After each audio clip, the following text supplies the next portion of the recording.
जय जय हो। भक्तों के प्यारे प्यारे गुरु विमर्श की जय जय हो।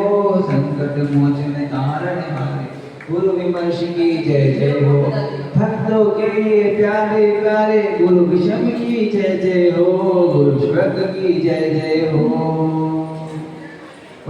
परमात्म पद पाने स्वामी तुम चरणों में आया हूँ। ओम श्री विषम सागर मुनिंद्राय श्री भक्त सागर मुनिंद्राय जलादि हरिगम निरपामदी स्वाहा नमोस्तुते। हे स्वामी, आपकी मंगल देशना का लाभ हमें प्राप्त हो। हम भी आपकी तरह मोक्ष मार्ग पर आगे बढ़े और अपना कल्याण करें। इसी के साथ सभी लोग मेरे साथ दोहराएंगे। हे स्वामी नमोस्तु नमोस्तु नमोस्तु।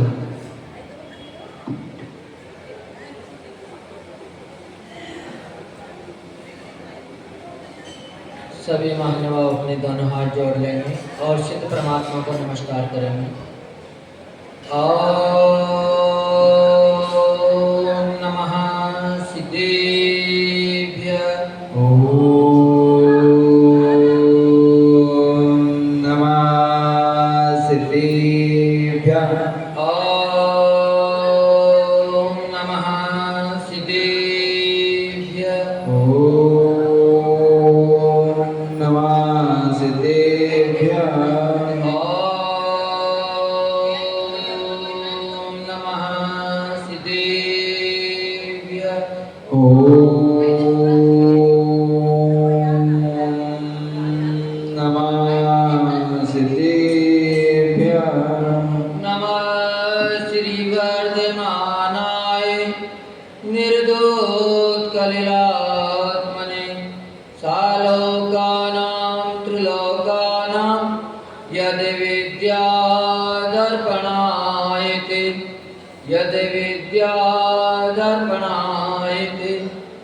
यस्य स्वयं स्वभावाप्ति प्रभावे कृतस्कर्मणो तस्मै संज्ञान रूपाय नमोस्तु परमात्मने नमोस्तु परमात्मने। मंगलम भगवान अरहत मंगलम ऋषभोजिन मंगलम पूज्यपादार्यो पंथोजिनागमोस्तुतम् पंथोजिनागमोस्तुतम्। जो देवादेव एक जराठ अजितनाथ भगवान की जय। जो देवादेव एक जराठ शांतिनाथ भगवान की जय हो। जो देवादेव एक जराठ मूल वर्तमान शासन नायक श्री महावीर भगवान की जय हो। आचार्य भगवान श्री पूज्यपाद स्वामी की जय। गुरु नाम गुरु सूर्य गच्छाचार्य श्री विराट सागर जी महामुनिराज की जय हो। मम गुरुदेव जिनागम पंथ प्रवर्तक भावलिंग संत राष्ट्रीय श्रवणाचार्य गुरुदेव विमर्श सागर जी महामुनिराज की जय हो। जिनागम पंथ जयवंत। तो तपस्वी संत मुनि श्री 108 विषम सागर जी महाराज की, मुनि श्री 108 विषम सागर जी महाराज की, मुनि संघ की। कर्म कर्म का हित चाथा कर्म कर्म का हित चाथा जीव जीव का उपकार स्वार्थ से अंधा जीव स्वार्थ से अंधा जीव ये समझ न पाए रे। जीवन है पानी की बूंद कब मिट जाए रे। होनी अनहोनी हो होनी अनहोनी कब क्या घट जाए रे। जीवन है पानी की बूंद कब मिट जाए रे।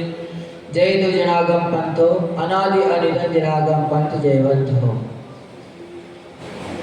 हे बाबा अपन सभी प्रतिदिन के भांति आज पुनः प्रभु की देशना श्रवण करने के लिए एकत्रित हुए। अहोभाग्य अपना कि अपने को प्रभु की देशना बड़ी प्यारी लग रही है, अच्छी लग रही है। क्योंकि जो भी जीव अपनी आत्मा का हित चाहते हैं, अपने आत्मा का उत्थान चाहते हैं, संसारी दुखों से छूटना चाहते हैं उसको हित की बात बड़ी प्यारी लगती है, चाहे वह कड़वी भी क्यों ना हो, क्योंकि कड़वी औषधि ही रोग को शांत कर पाती है। मीठी औषधि कभी भी रोग को शांत नहीं करती। तो भगवान की देशना समझने में कठिन हो सकती है, लेकिन है बड़ी सरल। क्योंकि आचार्य भगवान पूज्यपाद स्वामी अपने को लिए कल भी यही बात बताई थी, कल भी अपन ने इसी का चिंतन किया था कि कर्म कर्म नीताबंदी जीव जीव स्पृहा। क्या बताया था कल? कर्म कर्म हिताबंदी जीव जीव स्पृहा, स्व स्व प्रभाव भूये स्वार्थम को न वांछति। कर्म हमेशा अपना ही चाहता है, अपने रूप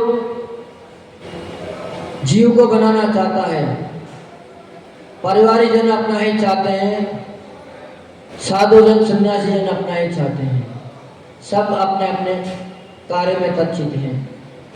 पर जो स्वार्थी जीव है वो अपना तो ही चाहते हैं ही है, अपने तो सोचते हैं, पर साथ ही दूसरे की बुराई में भी तत्पर हो जाते हैं। जबकि यहाँ तक कह देते हैं आचार्य भगवान, चलो कोई बात नहीं, क्योंकि संसार की रीति है, संसार का रिवाज है, अपना हित तो हर कोई चाहता है, कोई भी अपने को नुकसान नहीं देना चाहता, पर कम से कम अपना हित पूरा होने के बाद दूसरे का बुरा तो ना करें, उससे तो अपन बची जाएं। पर यह संसार बड़ा स्वार्थी है, अपने स्वार्थ में अंधा हो जाता है, फिर उसे अच्छे बुरी का कोई ज्ञान नहीं रहता है, मात्र अपना स्वार्थ समझाए, दूसरे का अच्छा हो या बुरा हो उसको इस बात से कोई मतलब नहीं है। आचार्य पूज्यपाद भगवान बता रहे हैं कि अपना अपना है, अपना अपना परिवार सब बढ़ाना चाहते हैं, परिवारजन है तो सोचते हैं कि अपना वंश कैसे बढ़े, कैसे न कैसे करके विचार लगाते हैं, जुगत लगाते हैं और सोचते हैं कि अपना परिवार आगे बढ़ता जाए, अपने परिवार में संपन्नता आती जाए। साधु सन्यासी होते हैं, उनका भी एक परिवार होता है, ऐसा नहीं कि उनके पास परिवार नहीं है, उनके भी परिवार है, पर वो परिवार को कभी जन्म नहीं देते हैं, पर एक तरह से वो जन्म भी देते हैं। क्योंकि जब साधु गुरु महाराज आगे किसी शिष्य को बढ़ाते हैं तो उसका कहते हैं कि दूसरा जन्म हो गया, द्वितीय जन्म माना जाता है। वो दूसरा जन्म अगर जब जीते जागते अगर किसी का हो जाता है उसी पर्याय में, तो होता है गुरु शरण में। गुरु जीते जागते ही दूसरा जन्म उसका करा देते हैं, यहाँ तक कि उनके नाम भी बदल जाते हैं, उनके गोत्र बदल जाते हैं, सब कुछ गुरु बदल देते हैं। अब जब सब कुछ बदल ही गया तो फिर दूसरा जन्म होना ही होना है। इसीलिए कहते हैं कि गुरु जीते जागते अपना उद्धार करने वाले हैं। तो साधु भगवान भी चाहते हैं कि हमारा परिवार बढ़े, जहाँ जाते हैं जहाँ भरपूर कोशिश करते हैं। हो सकता है एक बार आप कोशिश ना करें, पर वो पूरा प्रयास करते हैं कि एक नहीं, दो नहीं, हजारों में बढ़ जाए तो कोई बात नहीं, पर आप बड़े स्वार्थी हो। एक आ जाए, दूसरा आ जाए तो तीसरी बार तो सोचते हो कब कौन खिलाएगा, इतना कैसे कमाएंगे। हाँ, पर साधु कभी भी नहीं सोचते, वो सोचते हैं कि एक नहीं, हजार भी हमारे संग में आ जाएंगे तब भी उसका पुण्य होगा तो उसको मिलेगा। वो हमेशा उद्धार की बात सोचते हैं। तो ऐसे ही आचार्य भगवान इस गाथा में अपने को बता रहे हैं कि कर्म रोग को बांधता है। जब जीव है अपने कर्मों को बांध लेता है, और जब कर्म का उदय का समय आता है, कर्म उदय में आता है, तो उदय में आते ही जीव को कर्म मोहित कर देते हैं, और उस मोहित होने के कारण जीव समझ नहीं पाता है, इतना पागल हो जाता है कि वह अपना हित भी भूल जाता है और कर्म दूसरा कर्म बांध के चला जाता है। ऐसे ही संसार की रीति बढ़ती जा रही है, संसार बढ़ता ही जा रहा है, पर संसार गिरता नहीं। पर जब तक अपन कर्मों का आश्रय लेते रहेंगे तब किसी भी हालत में संसार से छूट नहीं पाएंगे। संसार से अगर छूटना है तो अपने को निश्चित ही अपने आत्मा का आश्रय लेना पड़ेगा। आत्मा का भी अपना ही चाहती है। आत्मा कभी भी यह नहीं चाहती कि शरीर पुष्ट हो, शरीर फले फूले, क्योंकि जो आत्मा शरीर का अगर पोषण करना चाहेगी, शरीर को हष्टपुष्ट देखना चाहेगी, तो कभी भी अपना हित नहीं कर पाएगी। तो इसलिए संसार में सब अपना हित चाहते हैं और चाहना भी चाहिए, इसमें कोई बुरी बात भी नहीं है। क्योंकि जब जिसका प्रभाव बढ़ जाता है, कर्म भी अगर तीव्रता में बढ़ जाते हैं, तो वो भी निश्चित ही अपना प्रभाव जमा लेते हैं। फिर उनको कितनी भी अच्छी बात बताई जाए, कितनी भी आत्मा की बात बताई जाए, लेकिन मोहनी कर्म उनको बात समझ में नहीं आने देता। वो निश्चित ही उनको रुलाता है, और जैसे ही आदमी शोक में चला जाता है, रुलते हैं, दुखी होते हैं, तो दूसरा कर्म का बंध उनको स्वतः ही हो जाता है। पर जब जीव अपने आत्मा की इस बात सोच लेता है, तो निश्चित ही आत्मा का आश्रय लेता है, क्योंकि आत्मा अपने आत्मा का ही चाहेगी। उसके शरीर से कोई मतलब नहीं है। शरीर कल सूखता हो, वह आज ही सूख जाए, उससे कोई मतलब नहीं। पर ज्ञानी व्यक्ति इस दोनों बातों का ध्यान रखता है। उनको आश्रय तो लेना किसका है? अपने आत्मा का लेना है, कल्याण अपना करना है, लेकिन फिर भी वो सोचता है कि उसका भी अहित ना हो, क्योंकि निश्चय और व्यवहार दोनों साथ होना चाहिए। अगर अपन एक की बात करने लगे, एक के साथ जुड़ गए, तो दूसरे का अहित होना निश्चित है। पर साधु संत कभी दूसरे का अहित भी नहीं चाहते। वो चाहते हैं कि अगर परिवार से एक भी व्यक्ति बाहर निकल गया, एक भी दीक्षा के मार्ग पर चले गया, मोक्ष मार्ग पे बढ़ गया, तो निश्चित ही पूरा परिवार मोक्ष मार्ग में बढ़ जाएगा। अपन ने देखा ही है। आचार्य विद्यासागर जी महाराज मात्र एक आगे बढ़े, और एक आगे बढ़ते ही पूरा परिवार आगे बढ़ चला। पूज्य गुरुदेव आगे बढ़े, पूज्य गुरुदेव विमर्शा जी महाराज जैसे ही आगे बढ़े, तो परिवार से 2-3 सदस्य और आगे बढ़ गए। क्योंकि जब घड़ा उल्टा होता है, तो एक भी घड़ा उसमें सीधा नहीं रखा जा सकता। पर जब अगर घड़ा सीधा हो जाता है, तो पूरे घड़े कितने भी रखते जाओ आप, 1 नहीं, 10 नहीं, 50, जितने भी रख दोगे सब सीधे होते चले जाएंगे। फिर उसमें उल्टा रखना मुमकिन नहीं है। तो अपने को अपना घड़ा सीधा करना है। स्वार्थ साधे, लेकिन स्वार्थ ऐसा हो जो अपने को इस जन्म में भी सब कुछ दे और आगे भी उससे कुछ मिले। पर ऐसा स्वार्थ ना हो कि अभी तो स्वार्थ दिख रहा है, पर बाद में रोना पड़े। क्योंकि हर व्यक्ति की स्थिति यही है, स्वार्थ में इतना अंधा हो जाता है, उसमें स्वार्थ में कुछ भी नहीं दिखता है। सोचता है कि इससे भला होगा, लेकिन उसका हरदम बुरा ही होता जाता है, क्योंकि संसार में कभी सुख है नहीं। पर अपन सभी संसार में सुख ढूंढ रहे हैं, संसार से ही कामना कर रहे हैं कि हमें सुख मिल जाए, लेकिन ज्ञानी कभी भी अज्ञानी का संयोग नहीं करता है। अगर अज्ञानी 2 व्यक्ति मिलेंगे, तो कभी भी उनका उत्थान नहीं हो सकता। उनके बीच में झगड़ा होगा, लड़ाई होगी। पर अगर ज्ञानी से ज्ञानी मिल जाएंगे, तो निश्चित ही ज्ञान की 2 बात बन जाएगी। तो अपने को क्या बनना है? ज्ञानी बनना है। अपने को आचार्य बुद्ध ने बताया कि अगर संसार में सुख होता, तो महापुरुष संसार से छूट के आगे नहीं बढ़ते। वो कभी भी दीक्षा के मार्ग पर नहीं बढ़ते, कभी भी मोक्ष मार्ग पर आगे नहीं बढ़ते। तो अपन को भी ये बात समझ में आनी चाहिए। पर समझ में कब आएगी? जब अपने आत्मा के बारे में सोचने लग जाएंगे। जब तक कर्मों के बारे में सोचते रहेंगे, तो कर्म तो अपने को इस संसार में ही रुलाएंगे। पर व्यक्ति स्वार्थ के लिए इतना नीचे गिर जाता है, इतना नीचे गिर जाता है कि अपनी मान प्रतिष्ठा का भी उसे ख्याल नहीं रहता है। अपनी मान प्रतिष्ठा को खो बैठता है, उसको ये भी पता नहीं रहता है कम किस पद पे हैं। पर स्वार्थ के कारण व्यक्ति वही गिर पाता है जो इतनी बात नहीं सोच पाता। एक दृष्टांत मिलता है, अकबर बीरबल का। अकबर बादशाह के दरबार में बहुत से रत्न थे, पर उसमें भी श्रेष्ठ रत्न जिसकी वह विशेष कदर करता था वो था बीरबल। कौन था? बीरबल था। उसको वह बहुत सम्मान देता था, हर कार्य में आगे रखता था। कोई भी सलाह मशुरा करना होती थी तो किसी से पूछे ना पूछे, लेकिन बीरबल से जरूर पूछ लेता था। पर हर कोई लोग व्यक्ति सभी सोचने का कोई आगे बढ़ रहा है तो उसे भी ईर्ष्या जल्दी हो जाती है।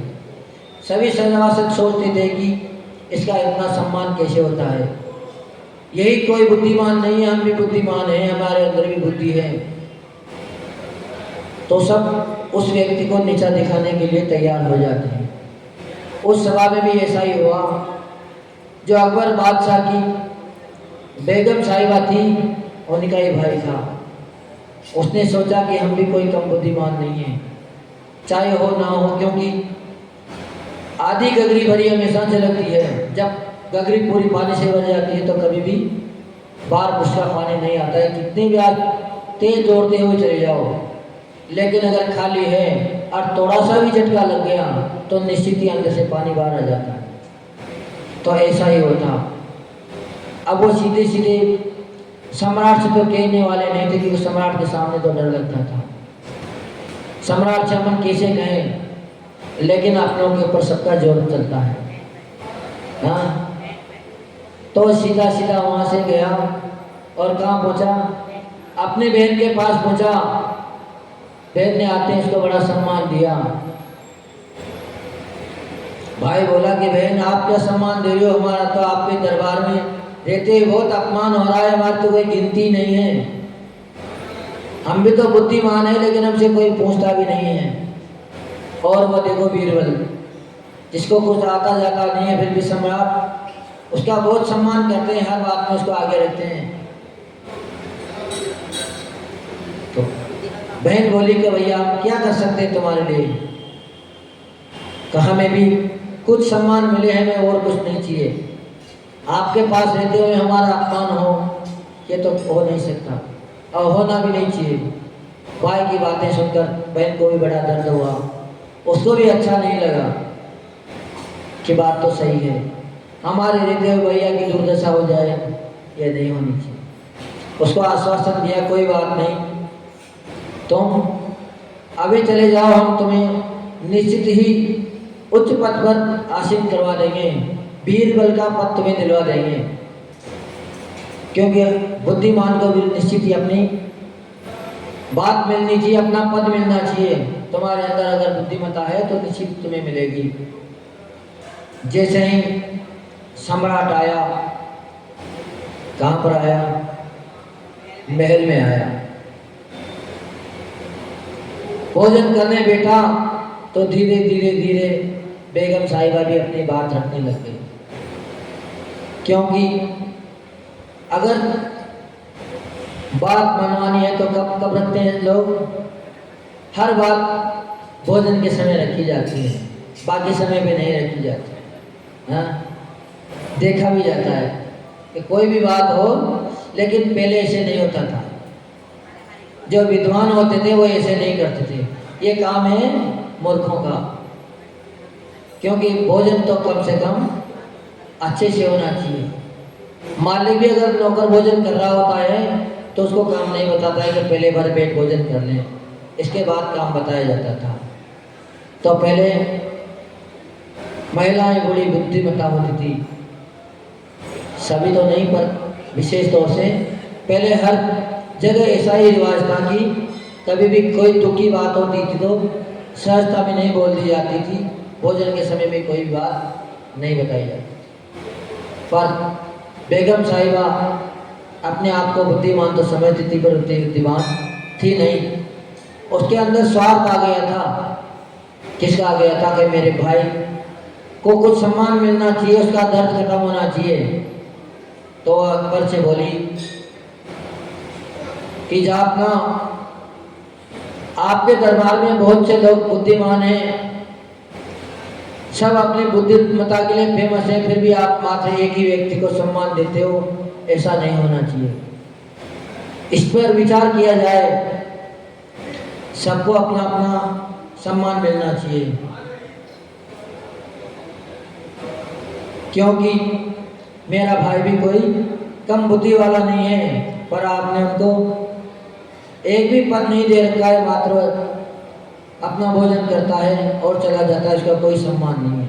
सम्राट ने सोचा बात तो सही है, बेगम साहिबा की बात मानना चाहिए, लेकिन जो बुद्धिमान व्यक्ति होते हैं कभी भी बिना परीक्षा के किसी की बात नहीं मान लेते हैं। पर आज सब मूर्ख हैं, आज के युवा भी मूर्ख बने जा रहे हैं। अगर पत्नी ने 2 बात सुना दी, 4 बात मम्मी पापा की बता दी, तो उसकी परीक्षा ना करेंगे, उसका कोई विचार नहीं करेंगे और तुरंत ही उनके लिए भी भला बुरा कहने लग जाएंगे।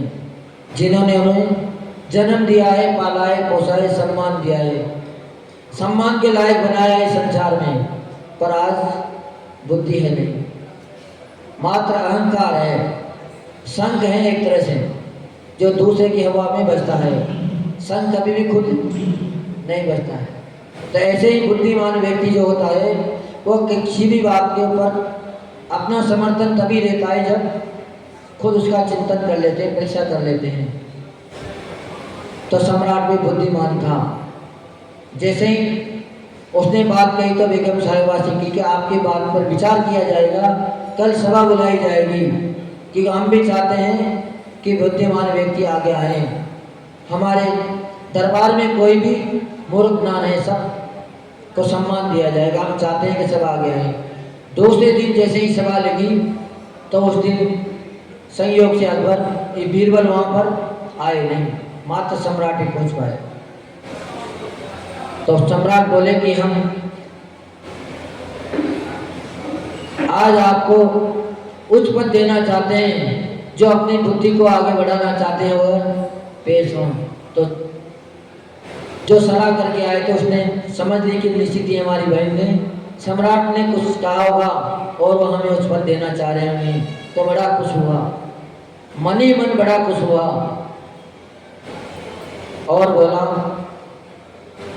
कि हम तुम्हें वीर बल का पद देना चाहते हैं, आप बड़े बुद्धिमान हो, लेकिन आपको अपनी बुद्धि की परीक्षा देनी होगी। जब तक बुद्धि की परीक्षा नहीं हो सकी तब तक हम किसी को भी दरबार में स्थान नहीं देते। स्थान उसी को देते हैं जिसके अंदर बुद्धिमानता होती है, जो परीक्षा दे लेता है उसका प्रमाण दे देता है। तो अकबर ने कहा कई संसार में सबसे उत्तम वस्तु क्या है? जैसे ही प्रश्न किया तो सभी सभासदों का सिर नीचा हो गया, क्योंकि हर किसी की बुद्धि तेज चलती नहीं है, हर किसी के अंदर हाजिर जवाब ही नहीं है। एक पूरे दरबार में बीरबल ऐसा था, ये तुरंत जवाब दे देता था, पर फिर भी बादशाह ने समय दे दिया कि कोई बात नहीं, तुम सोच के बता देना। बेगम साहिबा का भाई वहाँ से उठ के बाहर चला गया। बेगम साहिबा यहाँ इंतजार कर रही कि आज तो हमारे भाई को पद मिल जाएगा, बड़ी खुशी की बात है, जैसे ही वो आएगा तो हम उनको बधाई देंगे। बधाई देने के लिए बैठी थी, पर जो थोड़ी बहुत नौकरी मिली थी वो भी भाई की तो खिसकने वाली थी, क्योंकि अगर उत्तर नहीं बताया तो पद से निष्कासित कर दिया जाएगा, दरबार से बाहर निकाल दिया जाएगा। उसको तो बड़ी बेचैनी होगी कि हम कहाँ फंस गए, कहाँ तो बड़ी चैन से भोजन मिल रहा था, आराम से खाते थे, सो जाते थे, अब इस प्रश्न का उत्तर कौन दे। तो सीधा सीधा कहाँ पहुँच गया? अपनी बहन के पास पहुँच गया। बहन ने जैसे ही देखा तो तुरंत ही उसका स्वागत करने के लिए दौड़ी। कब भैया मानते हो हमें भी, एक दिन में आपको पद दिला दिया, आपको वीर पद बल के पद पर प्रतिष्ठित हमने करा दिया। वो बड़ा खींच था, वो बोला कहाँ का बदम, तो मुसीबत में फंस गए, तुमने हमें ऐसा क्या दिला दिया? क्योंकि जो मूर्ख होता है उसको कभी भी उत्कृष्ट वस्तु मिलती नहीं। बेगम साहिबा को ने पूछी कि इसी क्या बात हो गई कि हम सम्राट ने पहले ही पसंद कर दिया कि संसार में सबसे उत्तम वस्तु क्या है। व्यक्ति किसके ऊपर अपना मान सम्मान भी खो देता है। अब बेगम साहिबा को भी मालूम नहीं थी, पर वो ये जानती थी कि इसका जवाब बीरबल के पास जरूर है। और तुरंत ही एक दासी का वेश उसने बनाया, फटे पुराने कपड़े पहने और महल के पीछे दरवाजे से बीरबल के पास पहुंच गई। बीरबल से कहा कि सम्राट ने एक प्रश्न पूछा है और वह प्रश्न किसी भी दरबारी को आता नहीं है, पर हमें विश्वास है उसका हल आपके पास जरूर होगा। कई संसार में सबसे उत्तम वस्तु क्या है? आदमी सबसे पहले किसके ऊपर रीझता है, किसको अपना बनाने की कोशिश करते हैं? तो बीरबल ने सहज में बता दी कि स्वार्थ है। स्वार्थ से बड़ी वस्तु इस संसार में दूसरी नहीं है। जब स्वार्थ आ जाता है तो सब पीछे हट जाते हैं, कितना भी अपना भी क्यों ना हो, स्वार्थ के आगे सब पहले। जब घर आई तो आते ही उसने अपने भाई को बता दी। भाई बड़ा खुश हुआ, तो चलो एक मुसीबत से तो टले। दूसरे दिन दरबार में जैसे पूछा तो उन्होंने कह दिया कर जहाँ अपना सबसे बड़ी वस्तु है स्वार्थ, कि कैसे? सम्राट ने तुरंत प्रश्न लगा दिया, किसी सिद्ध करके बताओ, क्योंकि प्रमाण के बिना बात अधूरी मानी जाती है। अपने भी यहाँ पे अगर कोई बात कह दी जाती है तो सबसे पहले कहते हैं कि आगम का प्रमाण दो, कोई प्रमाण होगा तो बात मानी जाएगी। भगवान की जब कोई भी प्रवचन करने बैठे तो सब ये कहते हैं कि हम भगवान महावीर स्वामी ने ऐसा कहा है, पूज्य गुरुदेव ने ऐसा कहा है, पहले प्रमाण दे देते हैं, क्योंकि बिना प्रमाण की बात को कोई सुनना पसंद नहीं करता है। अब तो उसकी हवा ही निकल गई, चेहरे की हवा ही उड़ गई कि अब क्या होगा। उसको तो पसंद आता ही नहीं था, क्योंकि वो तो दूसरे से सलाह लेकर काम कर रहा था। उसने कहा कर हम आपको जल्दी ही बता देते हैं, अभी हमें थोड़ा विशेष जरूरी काम आ गया, हम उस काम को निपटा के घर से आते हैं, आपको इसका उत्तर जल्दी ही बता देंगे, प्रमाण सहित दे देंगे। और सीधा सीधा वापस अपने बहन के पास पहुंचा, क्योंकि उसको वही खजाना दिख रहा था। अब क्या करें, बात सम्मान की आ गई, भाई की आ गई, तो बेगम साहिबा ने सोचा कि कोई बात नहीं, एक बार इनकी सहायता और कर दी जाए। पुनः दूसरे दिन भी वो अपने वेश उसने बदला, मेले कुचले कपड़े पहने और वह बीरबल के पास पहुंच गई। पर जैसे ही उसने दूसरे दिन का समय मांगा तो बात सारे दरबार में फैल चुकी थी, यहाँ तक कि बीरबल तक भी बात पहुंच गई थी। तो जैसे ही बेगम साहिबा वहाँ पहुंची तो बीरबल समझ गया कि कुछ बात है, कुछ दाल में काला है, क्योंकि बेगम साहिबा रोज रोज आ रही है, कोई तो बात होगी। तो उसने कहा कि आज तो हमारे अंदर, जब बेगम साहिबा ने पूछा उनसे कि स्वार्थ सबसे बड़ी वस्तु पर है कैसे, तो बीरबल ने मना कर दिया, कहा अभी तो हमारा सिर में बड़ा बहुत तेज दर्द है, अभी तो कोई उत्तर समझ में नहीं आ रहा है। पर जब 2-4 बार बात पूछी गई, उन्होंने की गई, तो बीरबल ने समझ में दिया एक उपाय है, अगर हम हुक्का पीते हुए अगर बगीचे में घूमे, शेर करें, तो हमारे सिर का जैसे ही दर्द मिटेगा तो निश्चित ही हम आपके उत्तर दे सकते हैं, आपको सवाल का जवाब बता सकते हैं, तो आप जरूर पी लीजिए। पर बीरबल बोला कि क्या करें, हमारे आज सब नौकर छुट्टी पे गए हुए हैं, एक भी व्यक्ति हुक्के को ले जाने वाला नहीं है। पर आदमी स्वार्थ से अंधा हो जाता है। रानी साहिबा भी अपने स्वार्थ में अंधी हो गई, बोल पड़ी कि कोई बात नहीं, आज नौकर नहीं है तो हमें आप कौन पहचान रहे हैं, तो दासी के वेश में आए हैं, घूंघट और निकाल लेंगे ताकि हमें कोई पहचानेगा नहीं, और आपके हुक्के को हम ले चलते हैं। बीरबल आगे आगे जा रहा है, बेगम साहिबा पीछे पीछे। बगीचे में पहुंच गए, उद्यान में पहुंच गए। अब जैसे क्योंकि हुक्का थोड़ा वजनदार था, तो बेगम साहिबा तो चलते चलते पसीना पसीना हो गई। हाँफने लगे, थकने लगे, क्योंकि उसने कभी एक गिलास भी नहीं उठाया था। उसके तो पानी पिलाने वाले भी नौकर थे, बाल संवारने वाले भी नौकर थे, कपड़े पहनाने वाले भी नौकर थे। उन्होंने कभी कोई काम नहीं किया था, पर स्वार्थ के वशीभूत इतना बड़ा काम भी उसने अपनी जिम्मेदारी में ले लिया था। जैसे ही वहाँ पहुंची तो बड़ा हाल बेहाल हो रहा था, पसीने के मारे हुक्का नीचे रखा। बीरबल तो अपना हुक्का लेके पीने लग गए, पर बेगम साहिबा ने सोचा कि यहाँ कोई भी नहीं है, कम से कम पसीना तो सुखा ले। जैसे ही घूंघट ऊंचा किया तो सामने से सम्राट आ रहे थे। सम्राट की निगाह बेगम साहिबा के ऊपर पड़ गई। सम्राट बड़े गुस्से में हुए। कहो, आज बेगम इस वेश में और यहाँ वो भी बीरबल के पास। सम्राट को समझते देर न लगी। सम्राट बड़ा गुस्से में हुआ और अपनी म्यान से तलवार बाहर निकाल ली और बीरबल को मारने के लिए तैयार हो गया कि तूने ये क्या किया, तुझे पता नहीं, तो हमारा एकमात्र नौकर है और बेगम साहिबा से तुमने ऐसा काम करवाया। तो बीरबल तुरंत बोल गया कि भगवान सम्राट, इसमें हमारी कोई गलती नहीं है, तो आपने ही प्रश्न का उत्तर है।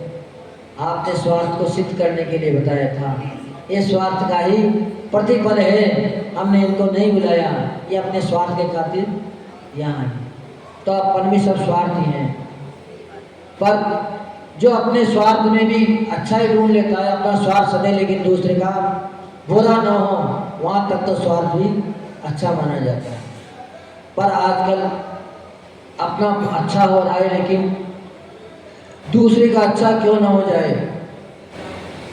दूसरे से लेना भी चाह रहे, ले भी लिया, पर फिर भी उसको असली माल नहीं दे रहे हैं। 500 का माल 2000 में बेच दिया, अपना स्वार्थ सद गया, अपना खर्चा चल गया। पर 2000 लेने के बाद भी आप क्या दे रहे हो, नकली ही माल उसको बेच रहे हो। तो इतना स्वार्थ भी नहीं है। स्वार्थ हमेशा नीचे गिरा देता है। तो इसीलिए आचार्य भगवान कह रहे हैं कि कर्मों के फंदे में कभी भी नहीं उलझना चाहिए।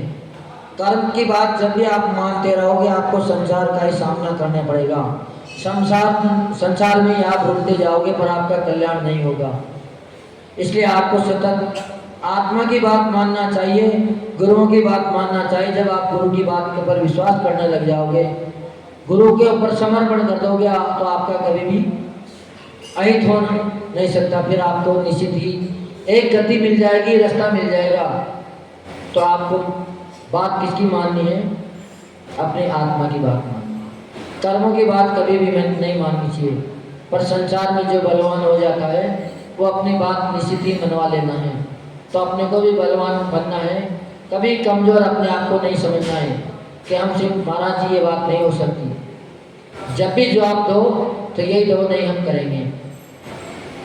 जब भी गुरु महाराज अगर कोई पाठ पढ़ाते हैं और कोई महाराज जी कह देते कि हमें याद नहीं होता है, तो गुरु महाराज कह देते हैं कि भैया ये दीक्षा लेते वक्त सोचा था तुमने कि हमें याद नहीं होता है। यहाँ तो काम ही पूरे दिन याद करने का ही है। तो गुरु महाराज उनको संबल देते हैं कि कभी भी ना में जवाब नहीं देना चाहिए, हमेशा हाँ में जवाब देना चाहिए, चाहे हो ना हो। अगर आत्मबल मजबूत होगा तो शरीर आपका कितना भी कमज़ोर हो जाए, फिर भी आपको ऊंचाई मिल जाएगी, क्योंकि शरीर से कभी भी साधना होती नहीं। जब भी साधना होती है तो आत्मबल से होती है। आत्मबल जिनका मजबूत होता है वो निश्चित ही मोक्ष साम्राज्य को प्राप्त कर लेते हैं। पर आत्मबल अगर कमज़ोर हैं और शरीर कितना भी बलवान है, तो आप शिखर जी की यात्रा भी नहीं कर सकते। 10-5 सीढ़ियाँ चढ़ोगे जिसमें ही हाँफने लग जाओगे। और अगर कोई व्यक्ति दुबला पतला भी है, उसकी शक्ति नहीं है इतनी चढ़ने की, लेकिन अगर आत्मा में बलवान है तो दुबला पतला भी पूरे पहाड़ की यात्रा करके नीचे आ जाता है। इसलिए कभी भी अपने को कमज़ोर ना समझे। अपनी आत्मा बहुत बलवान है, आत्मा कभी भी निर्बल नहीं हो सकती। इसलिए अपने हमेशा उसका सहारा लें जो बलवान हो, कायर का सहारा कभी भी ना लें। जो कायर व्यक्ति के सहारा लेता है वो निश्चित ही एक दिन संसार में डूब जाता है उसको निश्चित ही संकटों का सामना करना पड़ता है। इसलिए अपन भी आत्मा का सहारा लें, आत्मबल जगाएं, और जो आत्मबल जगा लेता है उसको कर्म कभी भी दुख नहीं पहुंचा सकते। कर्मों को एक दिन परास्त होना ही पड़ता है, क्योंकि संसार में अगर सबसे बड़ी बलवान है तो आत्मा ही है। कर्म तो दूसरी जगह से आए हैं, कर्म तो दूसरे का दिया खा रहे हैं, अपना उसके पास कुछ भी नहीं है। जैसे परपोषी बेल के लिए कहते हैं कि बेल हमेशा दूसरे का पोषण करके अपना पोषण करती है, अपना उदर भरती है। बेल को अगर वृक्ष तने से अलग कर दिया जाए तो तुरंत सूख जाती है। ऐसे ही अगर आत्मा से अपना कर्मों को अलग कर देंगे तो निश्चित ही कर्म प्राप्त हो जाएंगे और अपने आत्मा कल्याण के बाद और आगे बढ़ जाएगी। फिर कभी भी अपने को संसार में नहीं रुलना पड़ेगा। इसलिए आज की गाथा से अपन समझें कि अपने आप को बलवान करें, क्योंकि बलवान व्यक्ति की चलती है जिसके पास लाठी होती है, उसी को ही बेस मिलती है। जिसके पास लाठी नहीं होती है उसको कुछ भी नहीं मिलता है। ये संसार की रीति है। तो अपने को भी संसार की वार्ता समझना चाहिए कि अभी अपन संसारी हैं। संसार से निकलने के लिए भी संसार की वार्ता समझना जरूरी है। दोषों से बाहर निकलने के लिए भी दोषों का ज्ञान होना जरूरी है। अगर दोषों का ज्ञान नहीं होगा तो अपन बाहर नहीं निकल सकते। जो परम पूज्य राष्ट्र की समाचारी गुरुदेव विमल सागर जी महामुनि राज की जय।